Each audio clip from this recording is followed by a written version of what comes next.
जय जय श्री राधे श्याम। हमारे कुछ स्थानीय भक्तों ने एक जिज्ञासा प्रकट की है कि क्या हमारे शास्त्रों में, हमारे पुराणों में, हमारे धर्म ग्रंथों में, हमारे वेदों में क्या कोई रोग प्रतिरोधक क्षमता, जिसे हम कहते हैं इम्यून पावर, इम्यूनिटी को बढ़ाने के लिए, रोगों से लड़ने की क्षमता बढ़ाने के लिए क्या हमारे शास्त्रों में कोई उपाय है?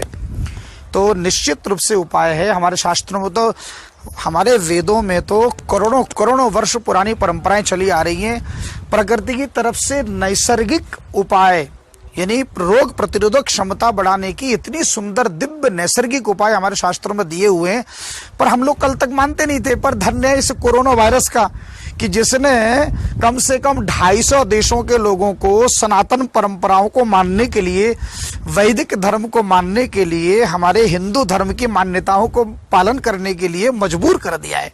तो कम से कम एक छोटे से वायरस ने कम से कम लोगों को ये हमारी जो वैदिक परंपराएं उसको मानने के लिए किया है। तो मैं इस वायरस का भी आभार व्यक्त करता हूँ। हाँ, क्योंकि वैसे उपदेश देते तो कोई मानता नहीं था, उपवास करते थे, मजाक बनाते थे।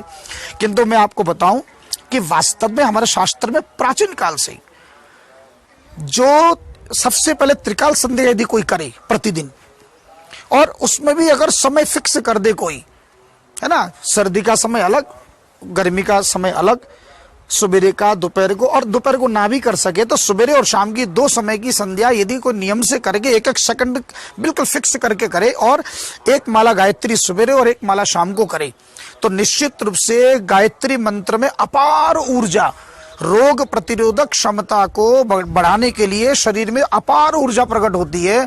आप करके देखिए, और प्रत्यक्ष फल प्राप्त करने के लिए श्रीमद् भागवत में एक हम गरीबों का रक्षक है। मैं कहता हूं जिसके पास कोई साधन नहीं है, जिसके पास धन का साधन नहीं है, जिसके पास किसी प्रकार का आर्थिक साधन नहीं है, और वो चाहे मेरी रक्षा भगवान करे, उसके लिए नारायण कवच श्रीमद् भागवत के 6वें स्कंद में 8वें अध्याय में एक इतना सुंदर कवच दिया है।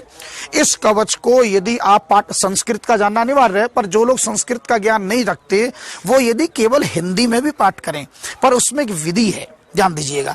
रोग प्रतिरोधक क्षमता करने के लिए सबसे पहले जब हम पाठ करने बैठे तो पहले आप अंगन्यास करें, करन्यास करें।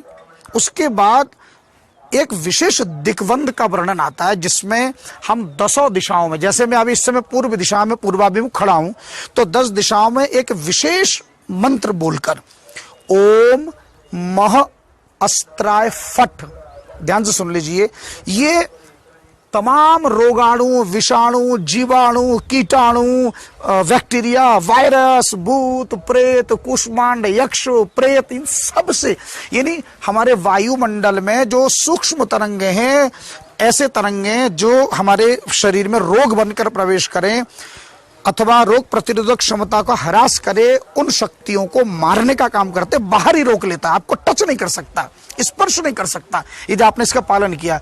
10 दिशाओं में केवल चुटकी बजाना होता है। देखिए मैं आपको करके दिखा रहा हूं। ओम मह अस्त्राय फट पूर्व दिशा में, ओम मह अस्त्राय फट अग्निकोण में, ओम मह अस्त्राय फट दक्षिण दिशा में, ओम मह अस्त्राय फट नैऋत्य में, ओम मह अस्त्राय फट पश्चिम में, ओम मह अस्त्राय फट वायुकोण, ओम मह अस्त्राय फट उत्तर दिशा, ओम मह अस्त्राय फट ईशान कोण, ओम मह अस्त्राय फट ऊर्ध्व, ओम मह अस्त्राय फट अधः। ऐसे 10 दिशाओं में चुटकी बजा के तब इसका पाठ करें।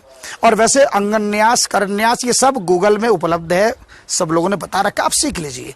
और बाजार में केवल 5 रुपए की, गीता प्रेस गोरखपुर की 5 रुपए में सुरक्षा, कोई महंगा सौदा नहीं है।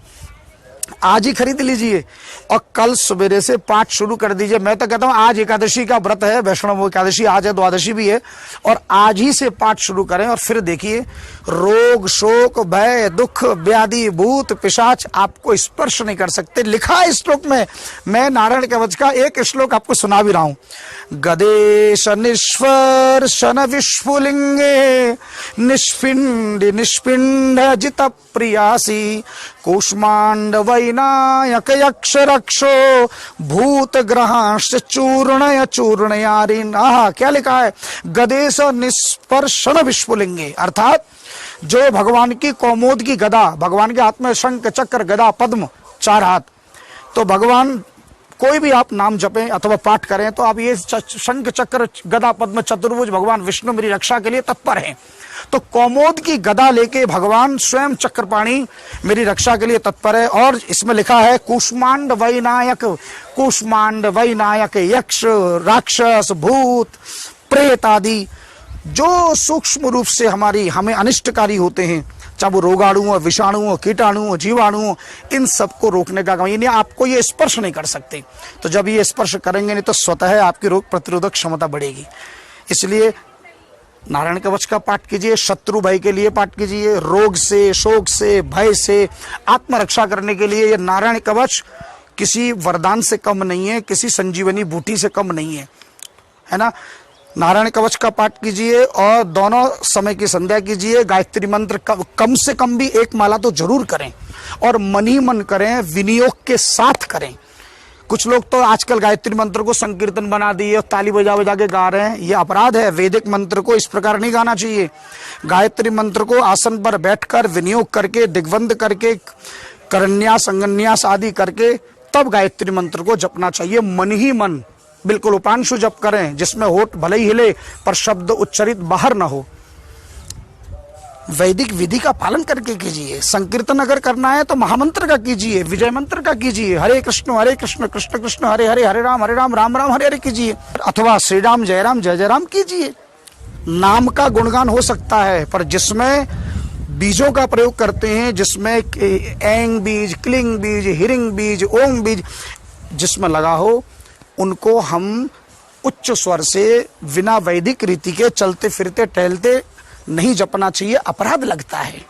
इसलिए अपने अपने गुरु परंपरा का पालन करते हुए कीजिए और स्वस्थ रहिए, मस्त रहिए। और आज मैं एक वीडियो में देख रहा था, हमारे वृंदावन के परम पूज्य महान संत मलुक पीठाधीश्वर परम पूज्य श्री राजेंद्र दास जी महाराज, उनको स्वप्न में एक संत का दिग्दर्शन प्राप्त हुआ। तो जो कोरोना वायरस का आजकल जो इस समय प्रकोप चल रहा है, उससे बचने के लिए पूज्य महाराज श्री ऐसा कह रहे हैं कि उन्हें स्वप्न में यह दिग्दर्शन मिला कि यदि कोई देसी गौ, विशुद्ध जो देसी गाय, उसका गोमय यानी गोबर और गोमूत्र, गोबर को निचोड़ के रस और गोमूत्र उतनी मात्रा में मिलाकर यदि प्राचीन पारंपरिक विधि से गर्म करके अर्क निकाला जाए, यानी भाप के द्वारा जो अर्क निकालते हैं, उस अर्क का सेवन करने से ये महामारी से बचने का ऐसा दिग्दर्शन उन्हें प्राप्त हुआ। और देखो, संत का स्वप्न कभी व्यर्थ नहीं जाता।